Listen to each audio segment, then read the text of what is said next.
Stop letting yourself be treated as if your value is something that can be decided, negotiated, or diminished by others. You are not placed on this earth to be anyone's tool, stepping stone, or convenience. You were crafted by the hand of the Almighty, set apart for His purposes, and infused with worth that cannot be measured by human standards. There is a reason you feel the ache when you are taken advantage of. That ache is the Spirit of God reminding you that this is not the life He intended for you. It is not humility to let others repeatedly drain you. It is not kindness to allow yourself to be used without discernment. True humility is knowing who you are in God and living in a way that honors the one who made you. And honoring Him means refusing to let people treat what He values as if it were disposable. There is a time to give freely, to pour yourself out in love, and to sacrifice for the good of others. But there is also a time to recognize when giving has turned into enabling, when service has turned into exploitation, and when what you call patience is actually fear of standing up for yourself. God never asked you to become a doormat so that others could walk over you without consequence. He never asked you to silence your voice so someone else's will could dominate your life. That's not meekness, that's bondage. The truth is, the same God who calls you to serve also calls you to guard the treasure He placed inside you. You are not being selfish when you protect your heart. You are being obedient. It is easy to tell ourselves that being used is just part of loving people, but love that is stripped of truth and boundaries is not love at all. It is weakness dressed up as virtue. God's kind of love is pure, strong, and wise. It discerns motives. It knows when to give and when to step back. It recognizes the difference between being generous and being exploited. Every time you allow yourself to be used without God's leading, you are allowing someone else's will to override His. You are letting their plans dictate your steps instead of following His voice. And that has consequences, not just for you, but for the calling He placed on your life. You have to decide that enough is enough. You have to wake up to the reality that the one who formed you, the one who calls you His own, did not design you to live under the control of another person's selfish desires. Your identity is not in being needed by people, it is in being known by God. When you live for human approval, you will always be a target for manipulation. But when you live to please God, you will be guided, guarded, and strengthened to stand against those who would misuse you. And standing against them is not about pride. It is about protecting the mission God entrusted to you. The moment you stop believing you are helpless is the moment everything changes. The moment you refuse to let fear keep you silent is the moment God's strength begins to rise in you. You will find that He gives you words when you need to speak and courage when you need to act. You will discover that you are not alone, not vulnerable, and not at the mercy of those who think they can control you. You will feel His presence as a shield around you, and you will know that every attempt to use you is not just an attack on you, it is an attack on the one who calls you His own, and He will defend what belongs to Him. That is why today is the day to make the choice. You will no longer be used because you belong to God, and He will protect you as His treasured possession. There comes a point when you have to open your eyes to the patterns around you. The truth is, people who take advantage of you often follow the same script. They know exactly which buttons to press, which words to say, and which emotions to stir up so that you will give in again and again. They may appeal to your kindness, knowing you struggle to say no. They may guilt you into helping, convincing you that you're selfish if you don't. They may take your willingness to serve as an open invitation to constantly demand more. And little by little, without you even realizing it, you start living in a cycle where you're always pouring out and never being poured into. The problem is not that you love too much, it's that your love is not being guided by discernment.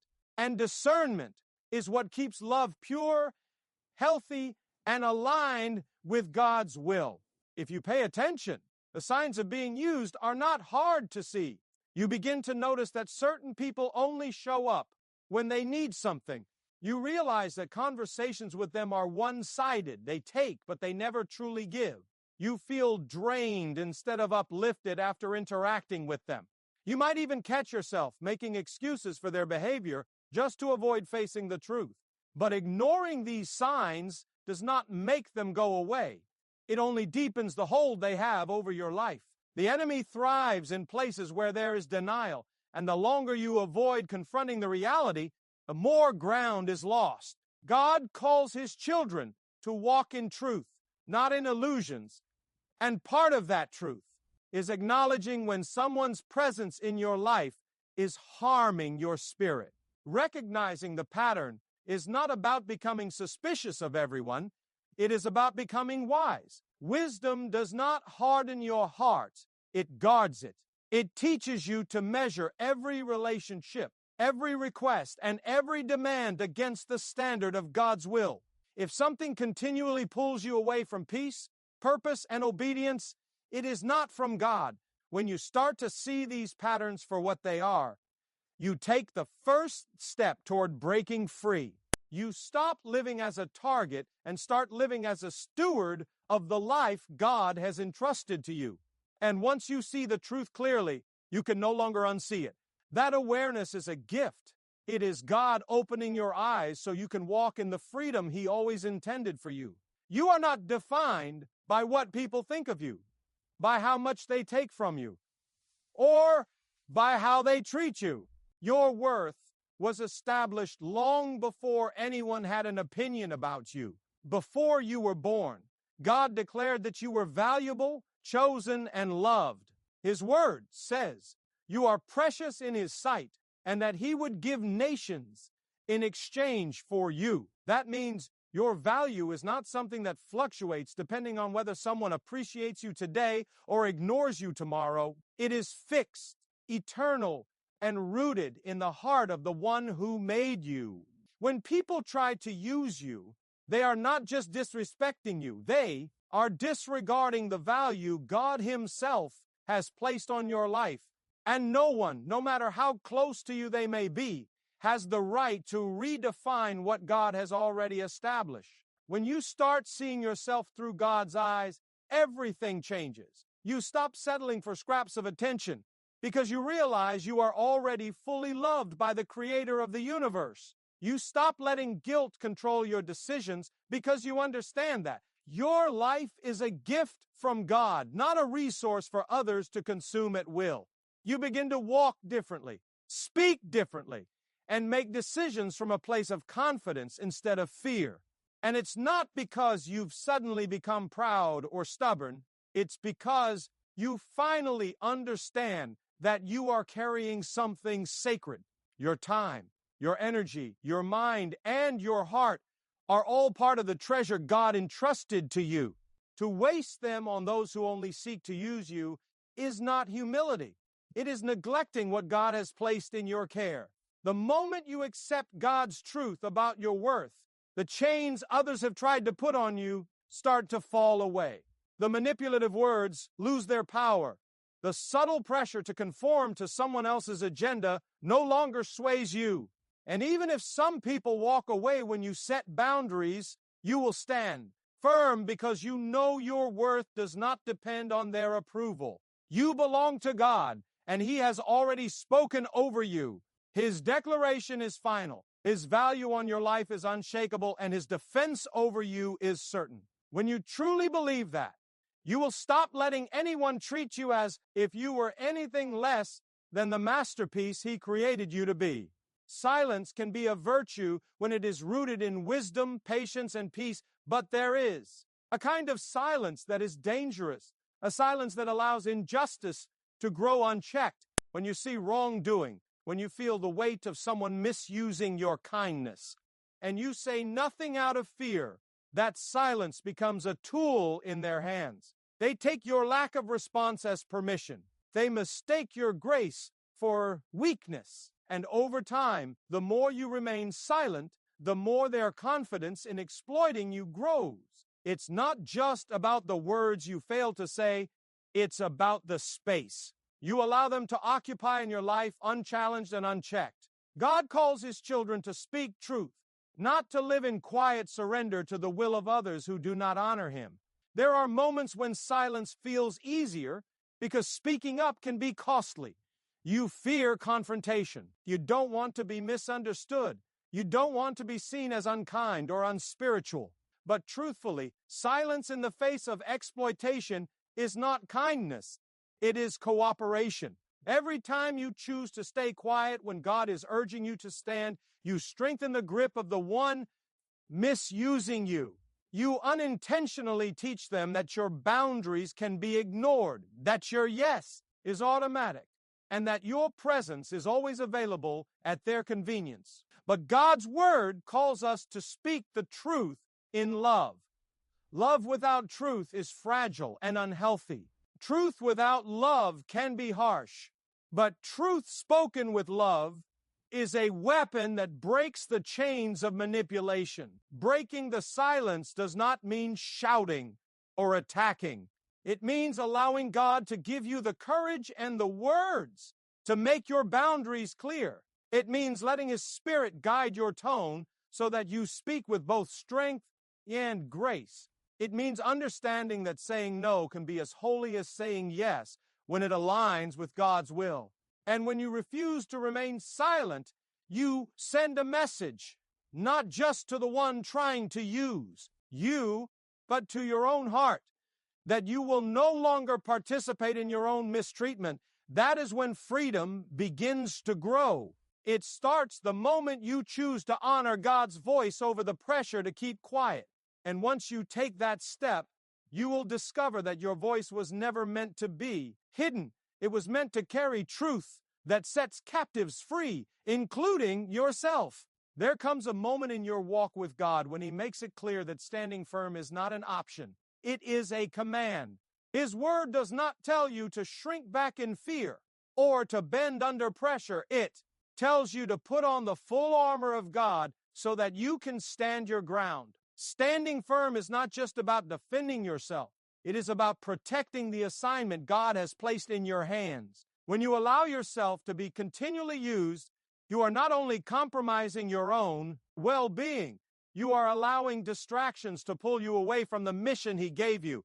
That is why Scripture urges us to stand firm, then, not in our own strength, but in the strength of the Lord. It is a position of unwavering resolve, rooted in the certainty that God's truth is worth defending. Standing firm requires clarity. You must know where you draw the line and why. When you are anchored in God's Word, your boundaries are not just personal preferences. They are divine guardrails. They are there to keep you from wandering into situations that weaken your spirit and steal your focus. The enemy thrives on instability. He works through people and circumstances that keep you second-guessing yourself, constantly changing your answer to suit the needs of others. But when you plant your feet in God's truth, those tactics lose their grip. You stop reacting to every demand and start responding only to the voice of the one who leads you. That is when your no carries weight, your yes carries power, and your life begins to reflect the discipline of someone who walks with God. This firmness is not arrogance. It is obedience. It is not coldness. It is alignment with the heart of God. Jesus Himself stood firm against those who tried to twist His purpose, and He never apologized for it. Following His example means understanding that you can love people deeply while still refusing to be controlled by them. It means realizing that sometimes the most loving thing you can do is hold your ground because it prevents harm to both you and the other person. Standing firm may make some people uncomfortable, but you were not called to comfort the wrong motives. You were called to honor God with your life. And when you stand firm in His strength, you will find that you are no longer easily moved, no longer easily swayed, and no longer an easy target for those who seek to use you. You become rooted, immovable, and protected by the God who commanded you to stand in the first place. Manipulation is one of the enemy's oldest and most effective weapons. It is subtle, calculated, and often cloaked in words that sound reasonable or even caring. From the very beginning, in the garden, the enemy used twisted truths and deceptive suggestions to lure God's children away from His will. That strategy has not changed. The enemy will use people, situations, and even emotions to make you feel obligated to give more than God requires, to stay silent when you should speak, or to remain in places God has called you to leave. It is never about the surface level request. It is about controlling your decisions so that you are no longer walking in freedom. Every time you give in to manipulation without discerning its source, you allow someone else's agenda to take the place of God's direction in your life. One of the most dangerous things about manipulation is that it can feel harmless at first. It often starts with small compromises, small demands, or subtle guilt trips that are easy to dismiss. But over time, those small manipulations create patterns. They condition you to respond in predictable ways. They train you to value someone else's approval over God's, to avoid conflict at all costs, and to equate constant sacrifice with holiness. The enemy knows if he can't destroy your faith directly, he can slowly drain your strength through people who continually take without giving, who demand without gratitude, and who disguise their selfishness as need. And when you are too exhausted or distracted to seek God's voice, you become easier to influence, easier to control. The only way to break free from manipulation is to expose it. That begins with asking God for discernment, the ability to see beyond the words and into the motives. Discernment will allow you to recognize when a request is genuinely from God or when it is a scheme designed to keep you bound. It will help you identify the patterns, the triggers, and the tactics the enemy uses against you. Once you see it for what it is, you can no longer pretend it's harmless. You will begin to guard your heart more closely, weigh your decisions more carefully, and refuse to let anyone's influence outweigh God's authority in your life. And as you resist the enemy's strategy, you will find that his power to manipulate you weakens because the truth has made you free. There is a deep peace that comes when you finally understand that you do not have to fight every battle in your own strength. God sees what others cannot. He hears the conversation spoken in secret. He knows the motives behind every action, and he is never blind to the ways his children are mistreated. When someone uses you, manipulates you, or takes advantage of your kindness, you may feel unseen or powerless, but God is neither. He is the one who says, "Vengeance is mine, I will repay." That means you can stop exhausting yourself trying to prove your worth or demand justice from people who will never admit their wrongs. Your defender has already taken your case, and his verdict will be final. God's defense is not always immediate, but it is always perfect. He does not simply aim to protect you in the moment. He aims to set you free completely and restore what was lost. While you are feeling the sting of betrayal or the weight of unfair treatment, he is already working behind the scenes, positioning circumstances and aligning events to bring about a resolution that serves both his justice and your growth. His timing may not match your desire, but it always matches his wisdom. When his hand moves, no one can undo it. The same God who split seas and silenced storms is more than able to remove people from your path, close doors that lead to harm, and expose hidden agendas. Trusting God as your defender requires surrender. It means letting go of the need to retaliate, the urge to justify yourself, and the temptation to prove a point. It means placing the situation into his hands and leaving it there, even when everything in you wants to take it back. But as you release it to him, you will begin to see signs of his protection, a peace that doesn't make sense, a strength that rises in your weakness, and a path that leads you away from those who sought to control you. You will realize that you were never as vulnerable as you felt, because your life has always been in the hands of the one who promised to be your shield. And once you experience God's defense, you will never again doubt that He is both willing and able to protect what belongs to Him. Breaking free from those who have used you is not just about walking away physically. It is about making sure your heart is not chained to the pain they caused. Freedom is incomplete if you leave the situation but carry bitterness with you. Bitterness poisons your spirit, clouds your judgment, and keeps you tethered to the very people you are trying to escape. It becomes a silent prison, locking you in anger and resentment, even when they are no longer in your life. That is why God calls us to release not just the person, but the hold their actions have on our hearts. This does not mean excusing their behavior or pretending it didn't happen. It means choosing to forgive, not because they deserve it, but because you refuse to let their wrongdoing define your future. Forgiveness and boundaries work together. Some people believe that forgiving means giving someone repeated access to hurt you, but that is not the truth.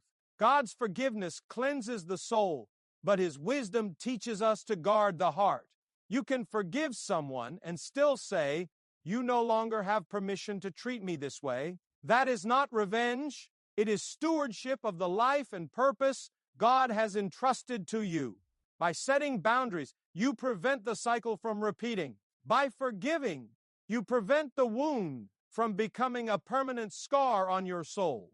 Both are necessary if you want to walk in the kind of freedom that God intended for you. When you break free without bitterness, you make room for God's peace to take root. You will notice that the weight on your chest begins to lift. The constant replay of wrongs in your mind begins to fade, and the anxiety that once gripped you loses its strength. The person who once drained you will no longer have power over your emotions because you have shifted your focus from them to God. You are no longer reacting to their behavior. You are responding to His voice. And in that place of peace, you will find that your story is no longer about being used, but about being rescued. That is when you can truly say you are free, not just from the person, but from the bitterness that tried to keep you bound. When God delivers you from the grip of those who once used you, He doesn't just want you to survive. He wants you to walk in confidence. But this confidence is not built on pride or human achievement. It is rooted in knowing who you are and whose you are. When you believe that you are loved, chosen, and protected by the Creator of the universe, you begin to carry yourself differently. You no longer feel the need to apologize for setting boundaries, and you no longer shrink back in fear. When someone tries to intimidate or manipulate you, you recognize that you have authority, not because of your position in the world, but because you are a child of God. That awareness changes your posture. It changes how you think, how you speak, and how you respond to every situation. Godly confidence is not about arrogance. It is about alignment. It means your decisions are no longer based on fear of losing someone's approval, but on faith that obeying God's voice is the safest and most powerful choice you can make. It means your yes is deliberate, your no is firm, and your actions are guided by the Spirit rather than the pressure of people. This kind of confidence draws its strength from God's promises, promises that cannot be broken or revoked. When you know that He goes before you, you stop worrying about who might stand against you. When you know He is your provider, you stop being controlled by those who try to make you dependent on them. As you walk in this confidence, others will notice the change. The ones who once tried to take advantage of you will see that their tactics no longer work. The ones who genuinely care for you will respect your strength, and you will notice a shift inside yourself. You will feel lighter, freer, and more focused on the path God has set before you. You will no longer live with the constant weight of trying to please everyone because your heart will be set on pleasing Him alone. There is a strength that rises when you finally understand you do not have to chase justice, because God has already promised it. Human justice is flawed, delayed, and often incomplete, but God's justice is perfect. He sees the whole picture, every hidden conversation, every unspoken motive, every scheme designed to harm you. Nothing escapes His notice, and nothing is beyond His reach. When He says, "Vengeance is mine," it is not a threat. It is a promise that you can lay down the burden of trying to make everything right on your own. That weight was never meant for your shoulders. Your responsibility is obedience. His responsibility is justice. Resting in God's justice requires trust, and trust often means waiting. Waiting is the place where your faith is tested, because in that space, you may see your offenders continue on as if nothing happened.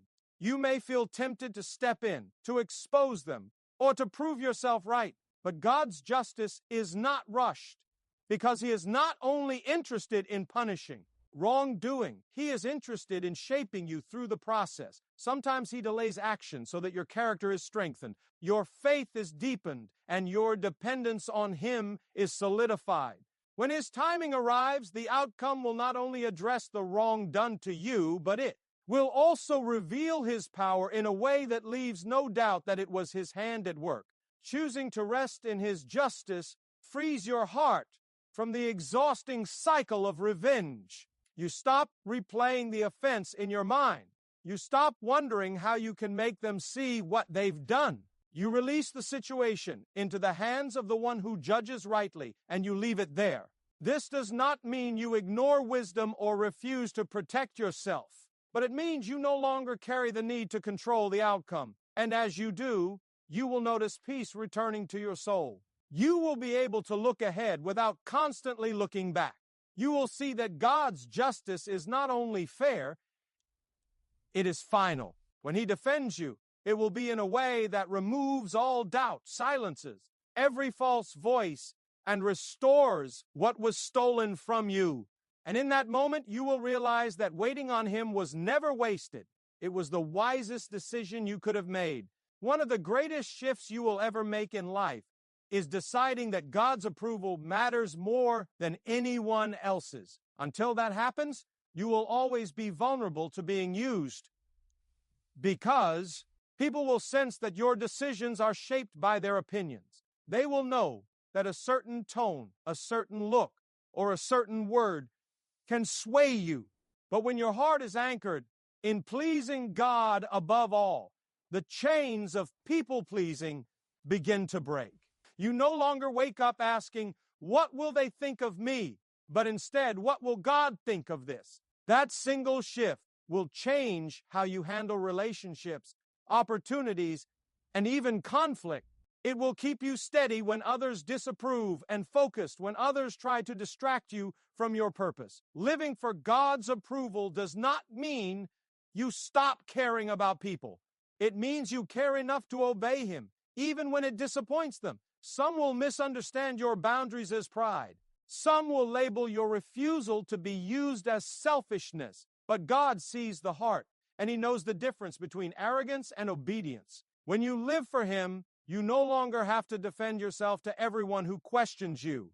You rest in the fact that the one who knows you best is also the one who loves you most. His opinion is the only one that can define you, and His truth is the only one that can guide you without leading you astray. This shift will also filter your relationships. Those who only valued you for what you could give will drift away when they realize you are no longer available for manipulation. Those who genuinely love you will adjust and respect the new boundaries.